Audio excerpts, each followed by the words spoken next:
What's up, everybody, and welcome back to the deck profile. Today we're going to be talking about the pony list that I took to this week's Webcam Wednesday.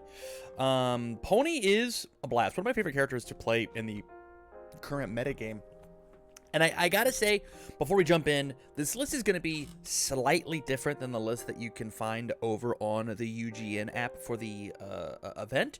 So if you're following along over there, this is going to be slightly different, and we'll talk about it. So with that, let's talk pony. 7 hand size, 22 health character. Filters a ton of cards. Discard 2, redraw 1, grab counters. Gives bonus speed. Can change the zone of any attack, so my attack or yours.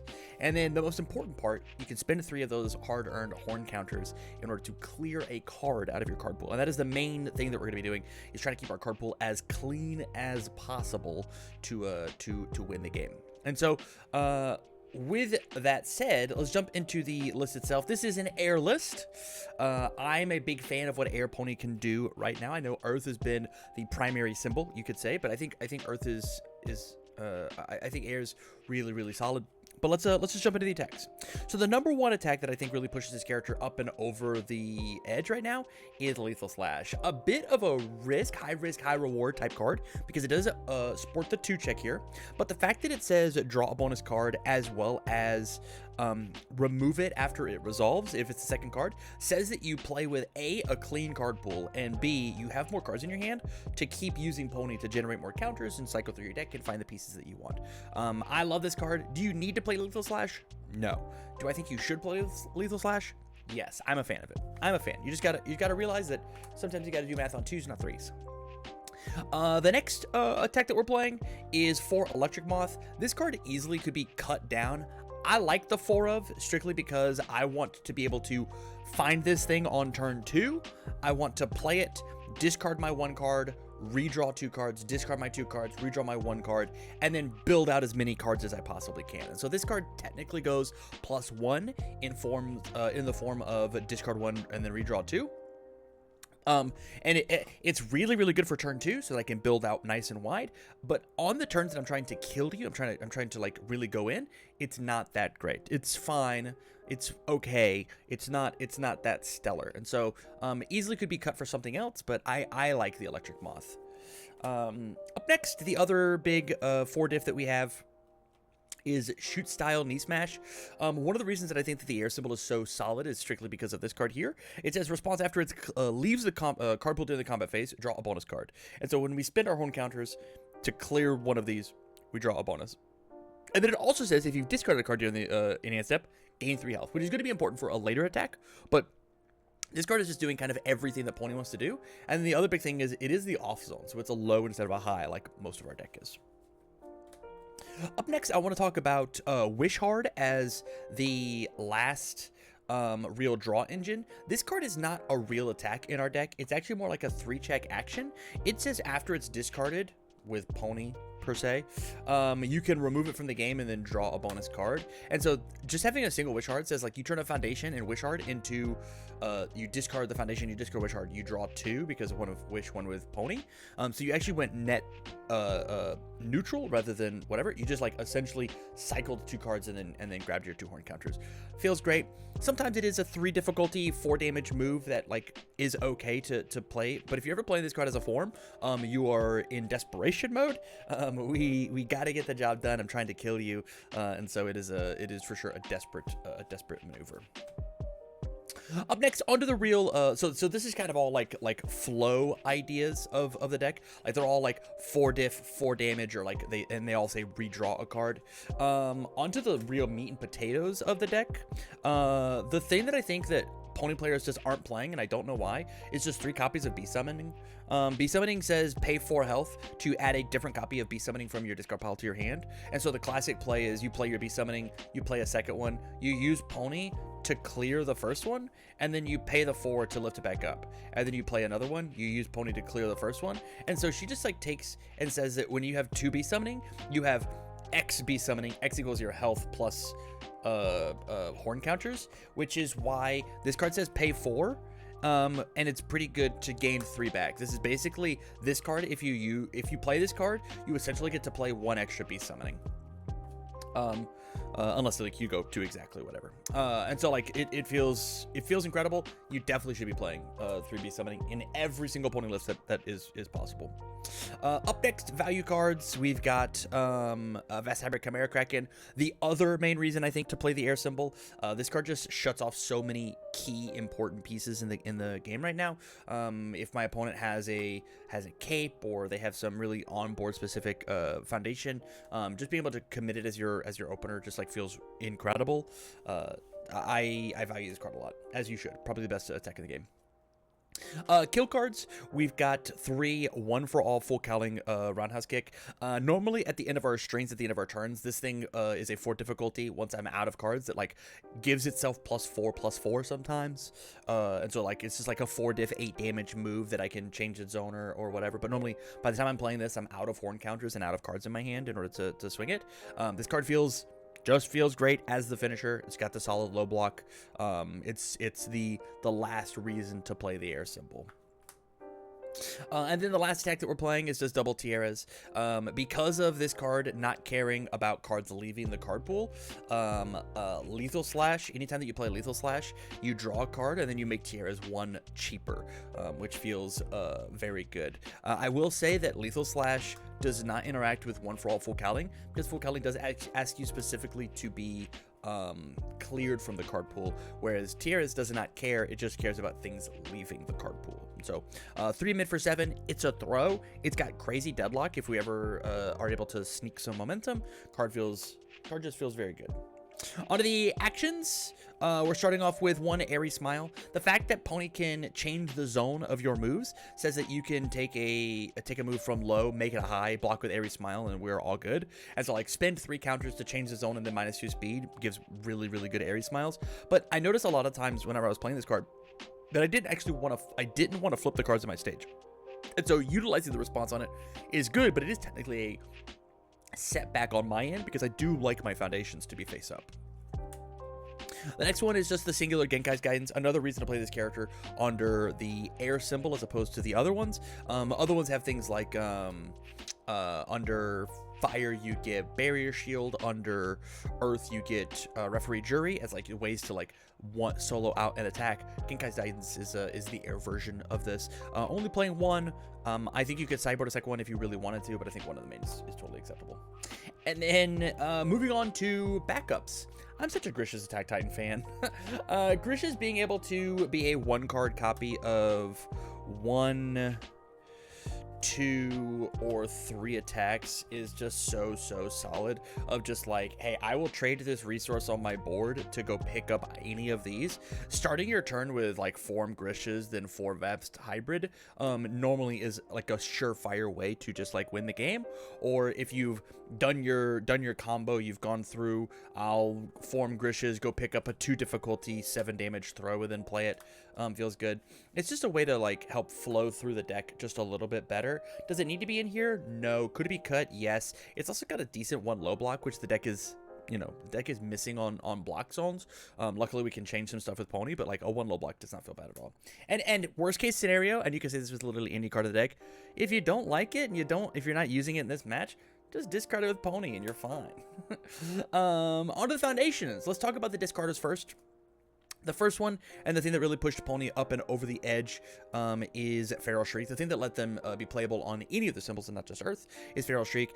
Response after it's discarded, you get to redraw a card. And so things like discard Feral Shriek, discard Wishard, redraw 1, 2, 3 with Pony says that you actually go net positive whenever you discard these cards, which are like, it's kind of crazy. Same thing with Mikasa's Admission. It's a 1/6, and so like the stats on this card are just like incredible. And then it says after it's discarded, you get to give +2 or -2 damage.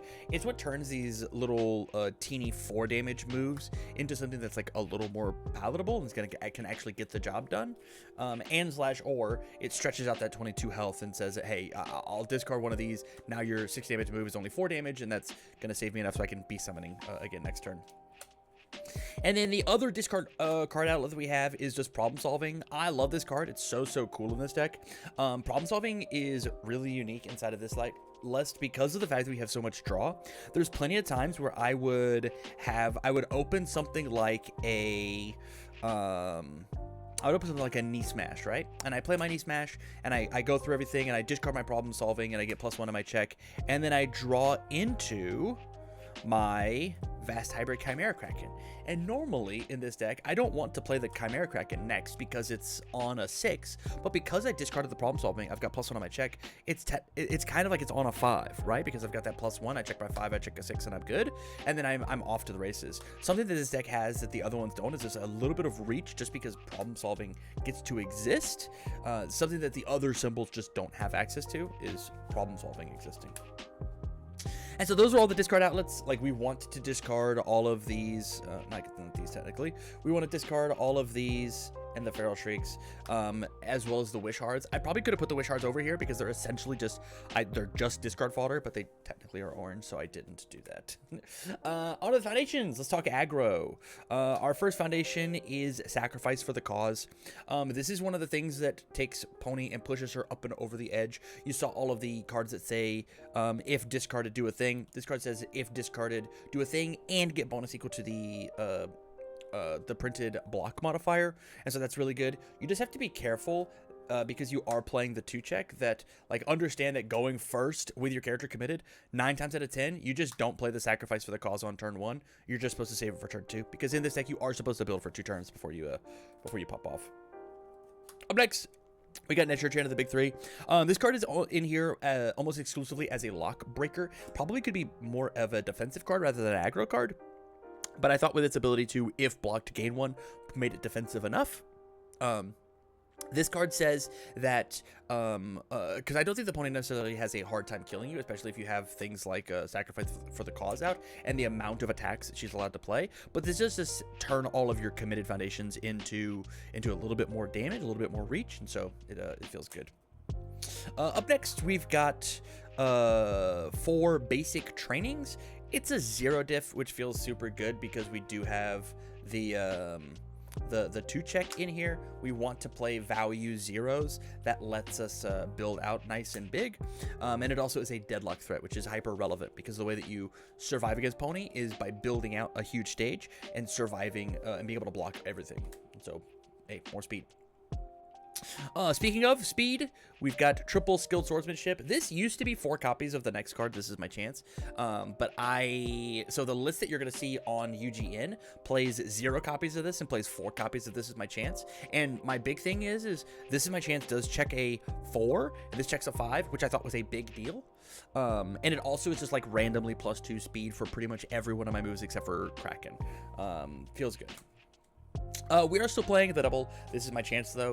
This card's ability to be played on top of a knee smash and then spending or discarding a Mikasa's admission to just make this a 6-low for 6 that if they fully block clears itself from the card pool is just like such a really neat tactic. And /or being able to clear out any extra beast summonings. If we get this to trigger, it essentially saves us 3 horn counters on Pony.